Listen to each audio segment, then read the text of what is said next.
My name is Ifeoluwa. I'm a comic book artist.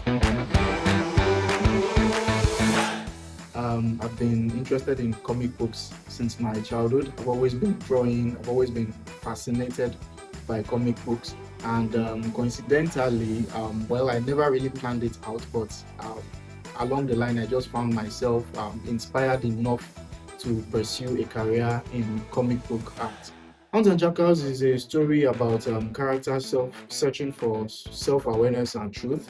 I When I was writing the story, I was looking for distinctiveness in the characters, and them trying to confront the external truth they were looking for in the story, they had to like kind of confront their own inner truth first. So it's kind of like a metaphor about the human condition. So that's basically rounding up what the story is about.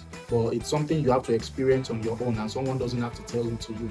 And there's this saying that when you love what you do, you feel like you don't work a day in your life. You are only just having fun. So while I was creating Hands and Jackals, it didn't feel like work to me. It just felt like I was having fun. It just involved my normal process of doing research and doing a lot of research for my work.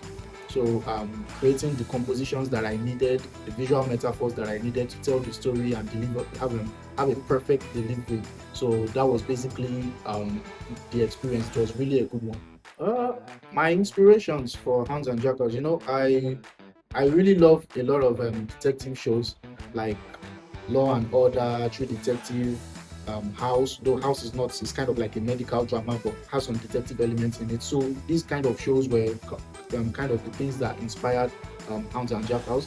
And then also one of the another major inspiration for Hounds and Jackals were the philosophical works of philosophers like Nietzsche, Albert Camus, Jean-Paul Sartre, and Plato and Socrates themselves. So these are big influences on Hounds and Jackals.